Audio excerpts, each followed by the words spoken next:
Settings ही change होगी ना, government policy ये है, एचआर पॉलिसी ये है, यही पे प्रॉब्लम चेंज होगी। तो इन रिक्वायरमेंट को समझना है, बल्कि दुबई ऐसा चाहता है, हमारी कंपनी ऐसा चाहती है, हमारे इंटरेस्ट के कंसर्न है, ठीक है ये है, पर अब करना क्या है? What are you looking for? Does our management care? Company में जो सीएक्सओस हैं वो करना क्या चाहते हैं? गवर्नमेंट के में जो मिनिस्टर्स हैं, ब्यूरोक्रेट्स जो हैं, करना क्या चाहते हैं?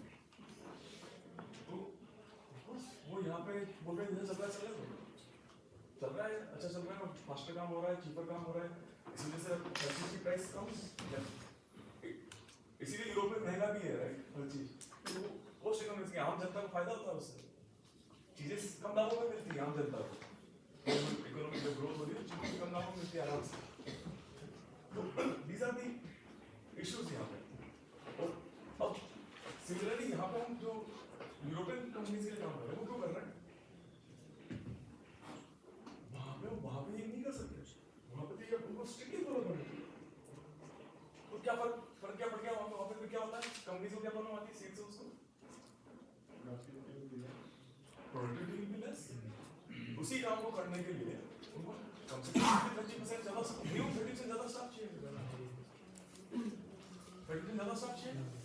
और अब दूसरी पॉलिसीज आएंगी कि भाई तुम इंजीनियर्स डॉक्टर्स इंडिया से बुला रहे हो, ठीक है, पर तुम ऐसे छोटे मोटे काम के लिए भी, वेटर्स के लिए, इसके लिए भी अगर इंडिया से बुलाओगे तो लोकल यूरोपियन नौकरी क्या करेंगे?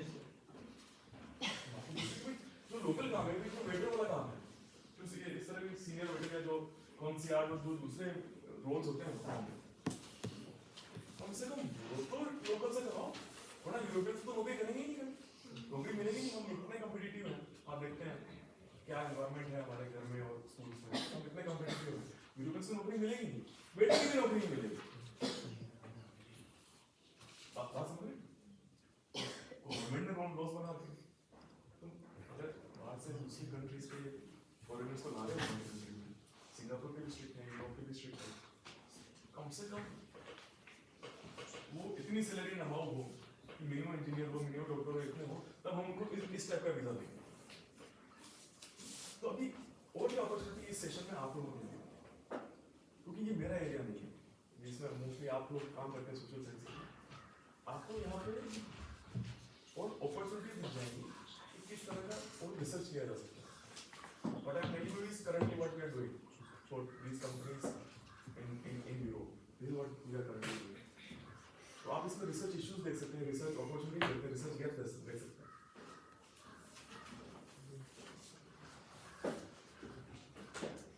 तो अब ये गवर्नमेंट की जो पॉलिसीज है इसकी क्या इम्प्लीकेशन हुई? उनके खर्चा बढ़ गया भाई,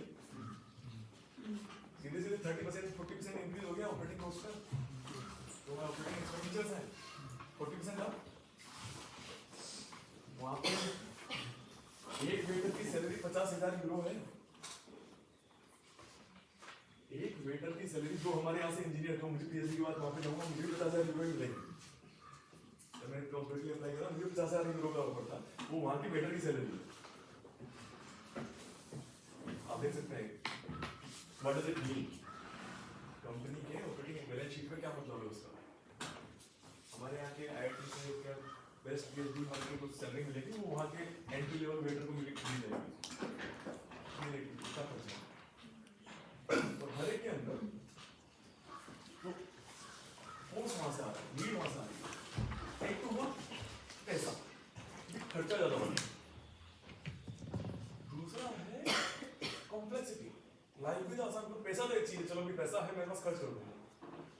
अब बात यह है कि हमारा काम चल जाता है हमारे डिपार्टमेंट में और हमारी कंपनीज में, क्योंकि हम फोन करते हैं, स्टाफ वहाँ जाता है, एक स्टाफ ने मना किया उसको हटा कर दूसरे स्टाफ को बोल देते हैं, दोनों ने मना किया दोनों को निकाल देते हैं, और नया हायर कर देते हैं। जब ये इतने सारे रूल्स हो और बेहतर रूल्स हैं, और ये रूल्स मतलब पेपर पे नहीं है, ये रूल्स फॉलो करने हैं आपको। ऐसा नहीं कि आप कुछ करोगे गवर्नमेंट को मालूम चलेगा, ये सोचना ही होगा, आपका लाइसेंस ही कैंसिल हो जाएगा। फॉलो करने ही हैं ये रूल्स।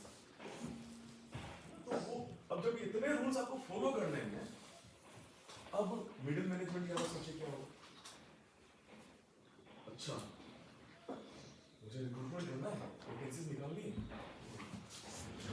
अब ये तो ठीक है, ये तो रूल्स पॉलिसी की बात समझ में, जिसको रिक्रूटमेंट करना है उसके अलग सोचे वो क्या होगा।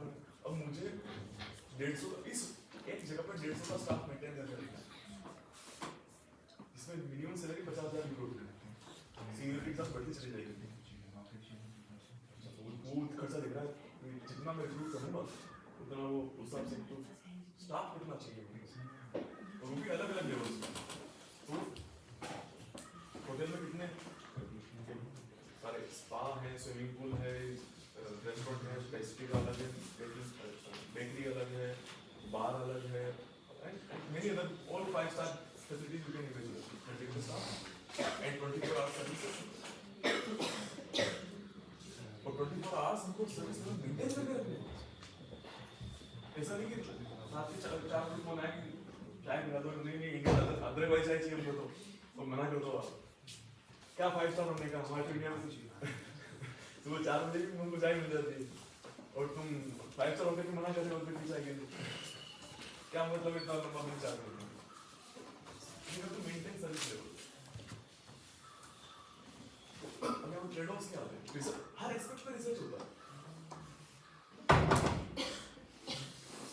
हम किस तरह के कस्टमर सेगमेंट को टारगेट करते हैं, वो किन सर्विसेज के लिए सेंसिटिव है और उन सर्विसेज के लिए हम क्या सर्विस लेवल मेंटेन करते हैं। मतलब हम 90% of the times will be able to meet the demand या 95% या 99% या 100%, हम कितना रखना चाहते हैं। इन हर जगह पे रिसर्च होता है ना, प्रैक्टिकल डेटा एनालिसिस होता है, स्टैटिस्टिकल एनालिसिस होता है कि हम कितनी बार ग्राहक ने हमें बोला और हम उसकी डिमांड फुलफिल कर पाए। पर पिछले महीने में 5 केसेस आए जब उसने चाय मांगी या ये फ्राइड राइस मांगे या फिर कुछ जाफरानी पुलाव मांगा और नहीं दे पाए, या फिर हम उसको आधे घंटे में नहीं दे पाए, 15 मिनट में नहीं दे पाए। एवरीथिंग गेट्स मेजर्ड कि भाई आप कितनी बार शिकायत आ रही है, दीज थिंग्स कम।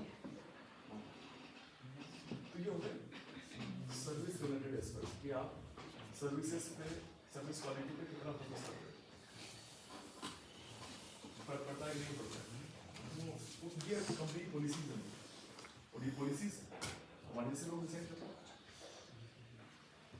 हमारा खर्चा हर एक की कॉस्ट इम्प्लीकेशन है, तो हम बोलो पे नहीं होने चाहिए तो रात को भी स्टाफ को रखना पड़ेगा ना, और स्टाफ भी यूरोप में सेटल होना चाहिए ना, पे खर्चा है भाई। तो ये जो पॉलिसीज हम बनाते हैं, HR policy, customer policy, service policy, जो आप होटल करोगे 10 मिनट्स डिलीवरी की, हाफ एन आवर डिलीवरी हमारे होटल में, पॉलिसी ह्यूज कॉस्ट इम्प्लीकेशंस हैं, हमारे वर्कर्स के स्ट्रेस लेवल पे इम्प्लीकेशंस हैं, और ये मीटिंग्स हम ये इस तरह से डिस्कस कर रहे हैं। अगर इससे खर्चा हो ज़्यादा हो रहा है, हमारी भी नीड सिस्टम होगी, इसको हटा देते हैं, डिस्क्लेमर डाल देंगे तो वो नहीं कस्टमर को ये नहीं बच पाएंगे। रात को आएगा तो हम केवल आपको डिप्टी दे पाएंगे कि अंदर में चाहे हम नहीं पी सकते, हम गर्म पानी दे देंगे आपको, ये रेड डिप्टी आप लगाओ पर एक स्टाफ कर देंगे, इतना इतनी सर्विसेज का इतना स्टाफ नहीं रहते। इन पॉलिसी डिसीजंस के पीछे सिविल कॉस्ट एनालिसिस होता है। तो क्या फैक्टर्स हुए, operating expenditure, complexities, service levels. जो कंपनीज, जो ऑर्गेनाइजेशन सर्विस के लिए केयर करता है, मेरी quality of service is important, वो इस तरह के रिसर्च करेंगे, मतलब तो चलना चले दो। अगर किसी ऑर्गेनाइजेशन का, किसी डिपार्टमेंट का इशू का वो एटीट्यूड है क्या चलने दो, रिसर्च में ऐसा क्यों हो रहा है, क्या प्रॉब्लम है। तो mostly this is again true, not just India world wide, इसलिए इस तरह के प्रोजेक्ट्स और इस तरह की फंडिंग हमेशा प्राइवेट सेक्टर में ज़्यादा नहीं होती, गवर्नमेंट में कम नहीं, क्योंकि गवर्नमेंट में हमारी नौकरी, हमारी सैलरी पक्की है, मैं यहाँ पे आऊँ चाहे नहीं आऊँ, मेरी सैलरी मुझे तनख्वाह मुझे 1 तारीख को मिल जाएगी, परमानेंट नौकरी। तो जो प्रोडक्टिविटी है, जो मोटिवेशन लेवल है, सेल्फ मोटिवेटेड, इनर मोटिवेशन हो, तब तक तो काम करते हैं अच्छे से।